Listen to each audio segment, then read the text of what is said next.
I am not surprised at all that the Raptors offense laid a goose egg. I'm not. I've seen it happen too many times this year.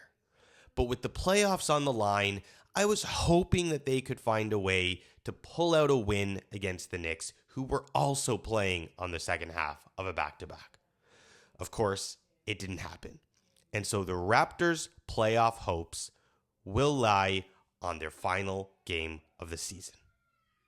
The Toronto Raptors played against the New York Knicks on an eventful Friday night, and they were unable to get across the line and clinch a direct playoff spot.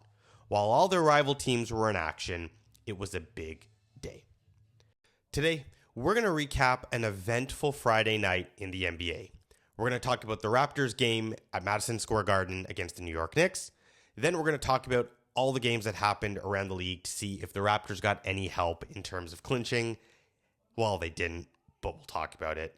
And then we'll go through some learnings about the Raptors heading into the postseason and some key observations from Friday, specifically around their depth. This is The Morning Whistle. My name is Aaron Rona.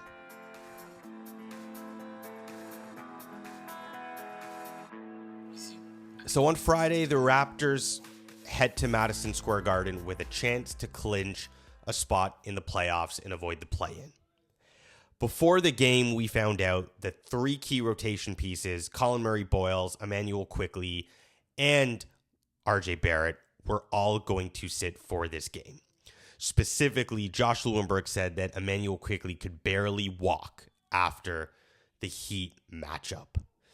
And while the missing players showed, we started out sluggish, and when we went deeper in our bench with Mogbo, Battle, Lawson all getting time early, we really struggled with shot creation. The ball wasn't moving around enough. There were too many forced shots by Brandon Ingram and Scotty Barnes, and we were just handcuffed. We only scored 36 points in the first half, and we went into the locker room down 15. And that was more or less the difference for the rest of the game. That early shooting woe killed us. The game ended 112-95, and while the Raptors ended up having to hope that they would get some help from around the league. Sadly, it didn't come, though this shouldn't have been a tremendous surprise. The 76ers and the Magic, the two teams that could pass us in the standings, both played basement dwellers in the Pacers and the Bulls respectively. The 76ers won 106-94, and the Magic also won by over 15 points against the Bulls. On top of that, the sixth-place Hawks easily won 124-102 against the Cavs and have now jumped us and are in 5th spot. They will more than likely hold that unless we win our final game, they lose, and the Magic also lose. So where does that leave us? Well, it's actually pretty simple.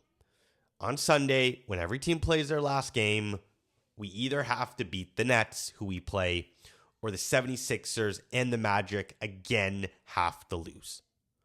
But like Friday, I wouldn't count on it. The 76ers will play the Bucks, who are crap, and the Magic will play the Celtics, who are likely going to rest most of their team because they have nothing to play for. What does that mean? Well, we have to play a team that's 20-61 to get in, and we should do it. There's no excuses. What were my key learnings from this game? Well, with our missing players, specifically IQ and Barrett, when it came to the three ball, we were totally reliant on two players, Mamu and Jacoby. And they both did have good games, but you can't only have two guys on your team who can reasonably make a three ball. It's not enough. Speaking of Jacoby Walter, he needs to be our first player off the bench. He was our best player in the first half, knocking down his first 2 threes, and he ended with 15 points. I really like the energy he brings, and while he sometimes makes some boneheaded plays, I really do think that the more time he spends on the court, we will have better impact because of his ability to run, move, hit a three.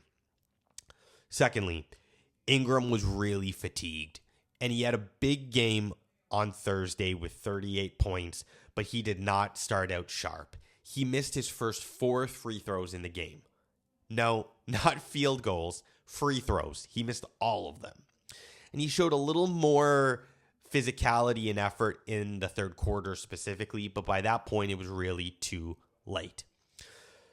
And Scotty, I just continue to feel he is not taking responsibility early in these games.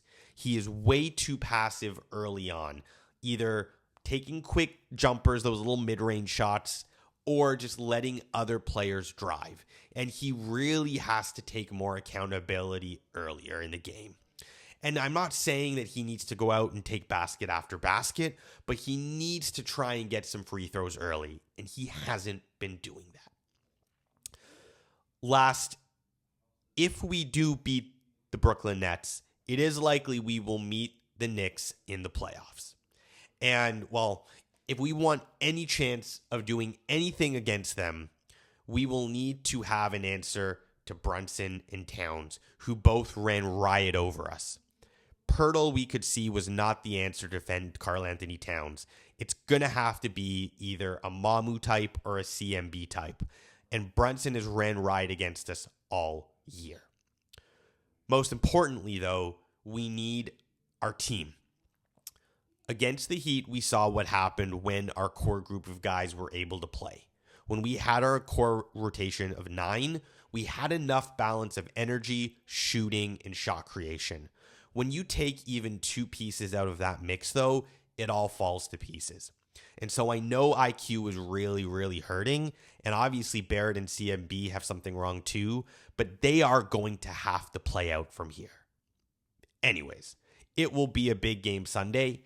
I hope it's not a competitive one, but I'm looking forward to tuning in. This is The Morning Whistle. My name is Aaron Nerona.